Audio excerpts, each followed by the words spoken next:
We were having a conversation the other day, we're on Clubhouse and having a conversation around, I can't remember what the topic was, but you raised the really valid point that as a business owner, you're always observing and aware. And for me, it's people watching, it's looking at behaviours. Yep. And I just thought it'd be really cool to explore that because you made a really good point in that Clubhouse conversation. Yeah, I think you always got to be looking at where the market's going.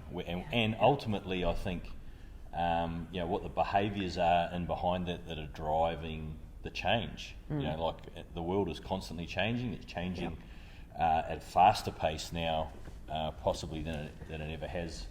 And it will continue to keep changing faster and faster. Now, that can be scary for a lot of people, which I get that, but ultimately it's not going to change anything. Things are going to keep moving, and always. So you've got to embrace that.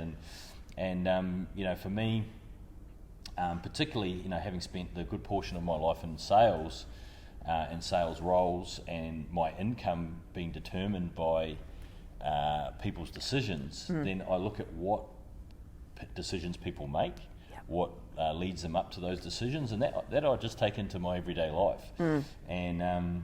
And then on a broader sense, as a business owner, you should be looking at, what are those actions that people do? How has that changed from 1 year ago, 5 years ago, 10 years ago? And how is that likely to change in the next 1, 5 and 10 years as well? So that you're always building your business, to be relevant, but ongoing in the future, because a lot of people keep their business model much the same.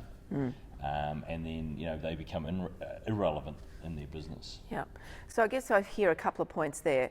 One is, I know you're a huge believer in just watching the reaction of the person that you're actually talking to. Watch Masks make that hard. Yes, indeed. But body language. So, if somebody's interested, the general idea is that they actually lean towards you, and those sort of things. Like there's a lot of little key fundamentals you can consider in regards to body language to get a sense of, have we got their buy-in, that actually comes. And you can do that via the screen. Of course, if you've got a mask on, that's more challenging. And so they should go and listen to our podcast from Alan Stevens, because he had a few key pointers on how to deal with that. So that's a really interesting piece and a very micro piece. But it's also, the last part you're talking about was looking at the data is how I see that. What do you see as the behaviours of interaction on your site, on your social platforms? Where are they going? How long are they hanging out there? And really just gathering. It's all about gathering the data, right?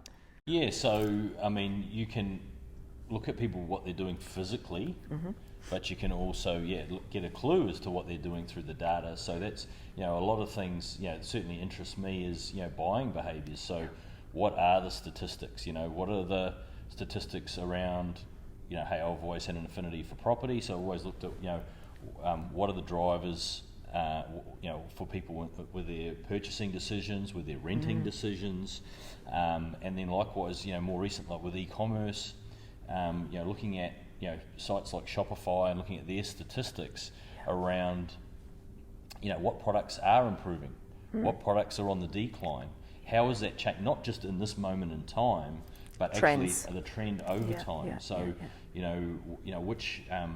Which products have had growth over a 1 to 5 year period, not just month on month or year on year, but actually historically.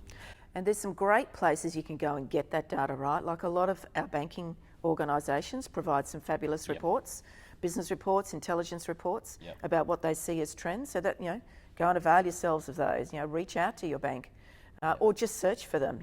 So many of them have some really valid data, because the Australian Bureau of Statistics, whilst it's very valid, sometimes it can be a bit dated, whereas our industry bodies and banks could have some more current absolutely. Reports? All the major banks put out their own individual reports on certain sectors, and people often say, I didn't know that was available, or I don't know how to find that. Well, again, it's like anything in life. Once you understand that it's important and you want to go and find it, then you can find it. It's all out there. It is.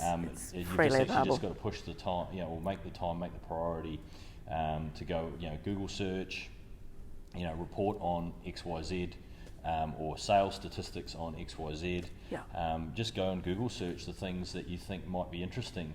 And, we all don't know where to start at some point in time. And I guess the key is to make the start, get yourself down the rabbit hole of a particular topic or a particular industry or trends, and work that out, and then start to connect it with what you see. Like, you know, some of the things that are, you know, always interesting to me is that whilst e-commerce is certainly there's huge growth, I know just in our household, but generally speaking, you know, how does that affect things like transport and logistics? Thriving at the moment, right? Absolutely. But then the flip side is that when I go to a shopping mall, those are still super busy too. Yeah. There's still a lot of foot traffic in those. There is. And so it's not saying that bricks and mortar is dead. It's saying that be very specific about which bricks and mortar have a requirement to be there. Like I know, like with the luxury brands, right? People want to go and have a look at those luxury brands, and you know, those brands, you know, globally are thriving, and so those, you know, that's driving foot traffic into a lot of these bricks and mortar, particularly the shopping malls. Yeah. Yet e-commerce still continues to rise. So escalating. You know, it's always dangerous to get set into a narrative, and it's really important to just, you know, try and keep a really open mind and look from as many different angles as possible. Try and prove theories right or disprove them, and just keep digging. Yeah. Keep digging. And you make a really good point about, you know, going to the shopping centres and seeing that the traffic is still there. Like even when you're driving down the street, like just keep your eyes wide open. What do you see as open? What do you see as closed? Where do you see people congregating, right? How does that impact your business? What could you do to take advantage that they've arrived or they've left? Yeah. You know, in the shopping centres, the strip malls, all that sort of stuff. You know, it's just keeping your eyes wide open, right?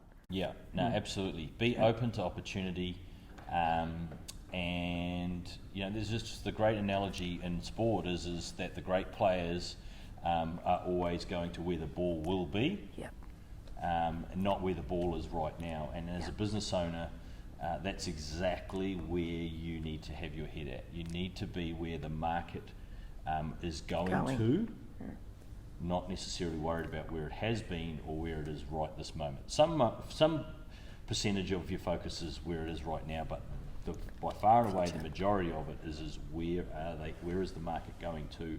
What are they going to need? And that speaks beautifully to our Business Planning Basics product, right? Yeah, absolutely. It speaks directly to that you can plan it out and roadmap it out, and it's something you go back in and tweak. Yeah. Both Business Planning Basics, Start Up to Success. We take you through all of that to make sure that you've got you're building a business that's going to last. There's no